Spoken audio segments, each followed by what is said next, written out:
My name is Jimmy Adcock. I'm going to go through what I consider the foundation of the 3-note per string concept of scale playing.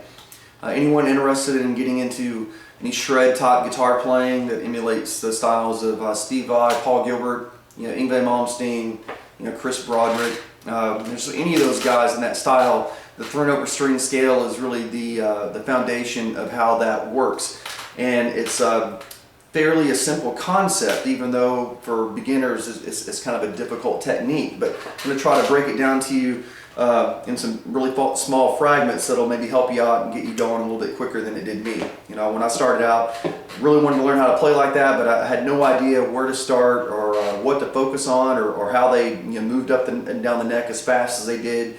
But a guitar player by the name of Scott Stein got me going on the right track. He was a shrapnel recording artist, one of my favorite instrumental albums of all time that he did called Broke. He was also in a band called Haji's Kitchen for a while. Really set me out on the right path with some lessons from him. So, what I've put together here is, if you're not familiar with the 3-note per string scale, we'll talk about some of the positions and everything in a bit. But we're going to start with just the top part of an A minor scale, or A Aeolian, however you prefer to look at it.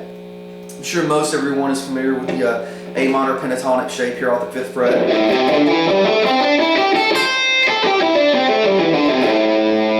And if you start with that initial shape there, with your index finger on the 5th fret, the A note, and your pinky on the C, if you add 2 notes, to those top 2 strings here, that'll give you the extra 2 notes that makes it an Aeolian scale. So it would be a 3rd finger here, and then your middle finger here on the 2nd string.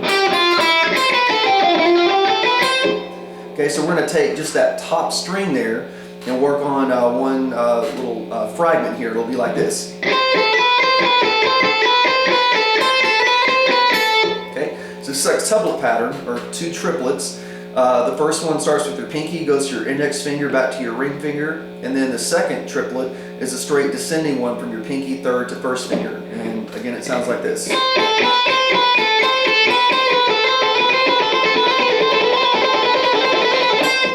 Okay, I'm doing all alternate picking on that. This is a great exercise to focus on your alternate picking and just to get used to that 3-note per string feel or concept here.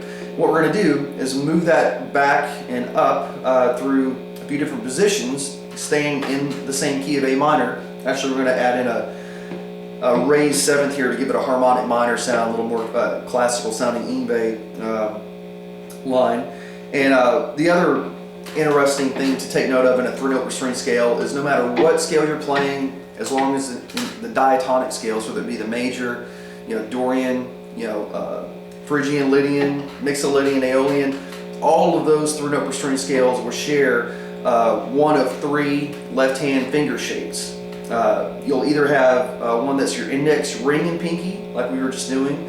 You'll have one that's your index, middle, and pinky, and then you'll have another that's a bigger stretch with your index, middle, pinky, with a whole step in between each one. It'll always be one of those 3 finger shapes, with no exceptions. The only time that's not the case, if you get into any of the exotic scales like the Phrygian dominant, harmonic minor, or any of your 3-note per string pentatonics, you end up having some larger stretches and everything. But for all the diatonic scales, no matter which one, it'll always be one of those 3 finger shapes. So I think that's important to kind of understand. So this one is going to be no exception. We're going to start here, do that same pattern that we just did. Shift back a fret into the next position lower. It goes pinky, index, middle, and then pinky, middle, index. Back up to the starting one. I'm going to raise up to the next position. Raise up one more. And this is where you have the one with the wide stretch, the whole step in between each note. And then go right back down. Okay, so again, we had one of those 3 fingerings, finger patterns.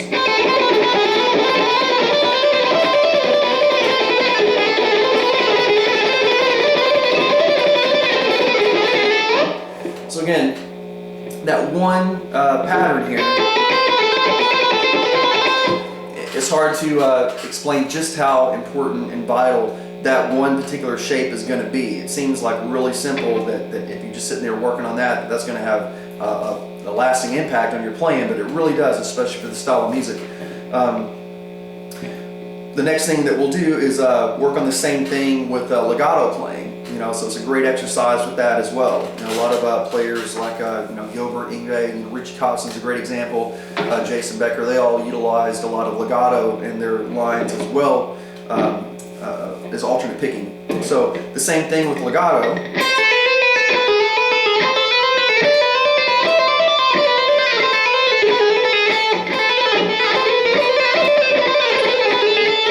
Okay. So what I was doing there, I'm just picking the first note of each position that I'm shifting to.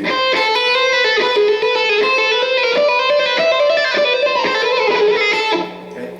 Now I can also do it with straight legato, with just picking the first note. That makes a great exercise as well, just sitting here on this one shape.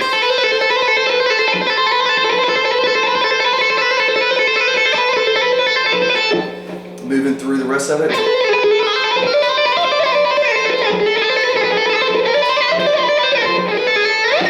Okay.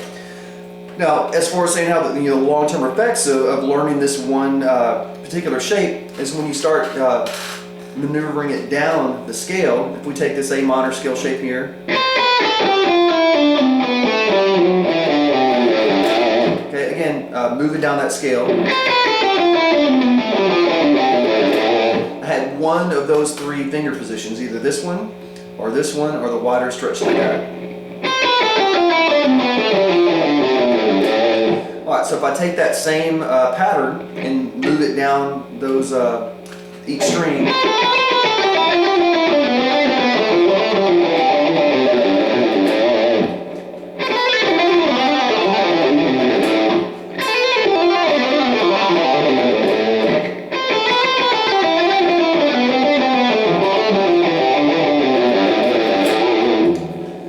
that's how that works. Do the same thing with the other ones that we're doing. Just the you can also do a straight descending triplet one here.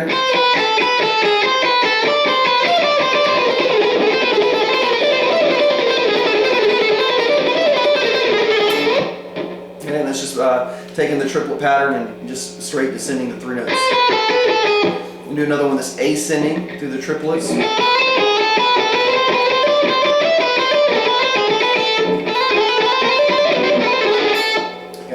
And each one of those works great for either the straight alternate picking or the legato playing.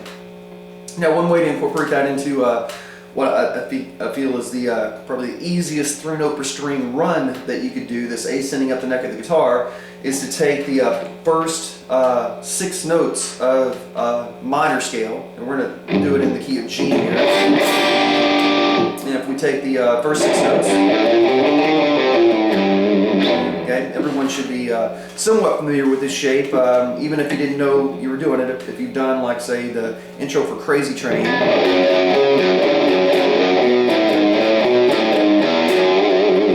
that's all notes out of an F sharp minor scale, and you're using these 6 notes here. Okay, so we're just moving it up a fret. Here we have our first 6 notes. What we're going to do is shift it up to the next octave, which will put our index finger here on the G note of the D string. Do the same exact shape. Shift up again to the G note on the B string. Do that same shape again. So we have the exact same fingering moving up through 3 octaves. Gives you this.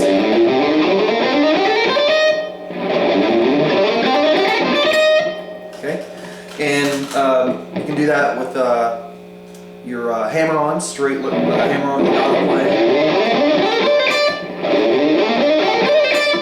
Coming back down.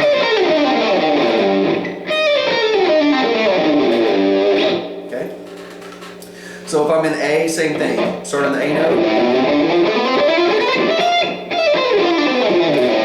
Coming back down there. So that's probably the easiest position or pattern to kind of get comfortable, not only with the 3-note per string fingering there, but also just learning how to visualize those shapes as they move across the neck.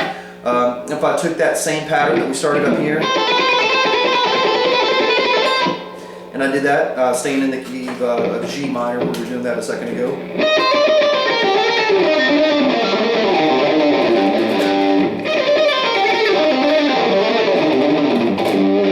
Same thing.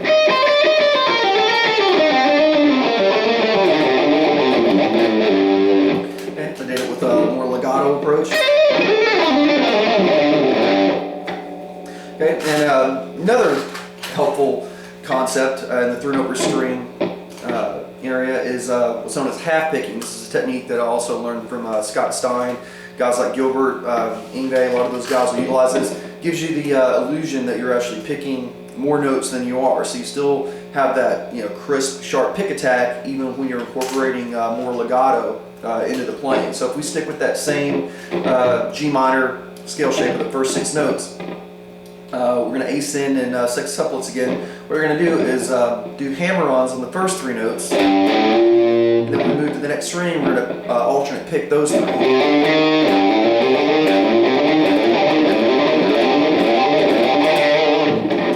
And if I ascend through that,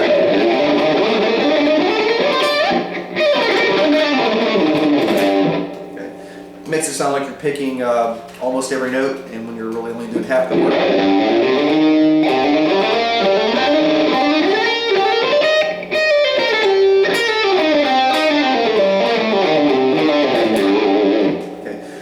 So that's a technique I incorporate pretty frequently in a lot of my playing. Okay. It's another pattern we'll get into on another lesson. But again, if I did that just straight descending triplets.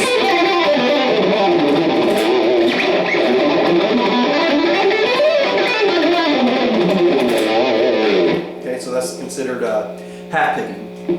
So anyway, hope this helps get some beginners that are interested in getting into shred guitar, kind of a starting point. And if you have any questions, feel free to email me, leave me a message on Twitter, or just post a comment on the video section. Thanks for watching.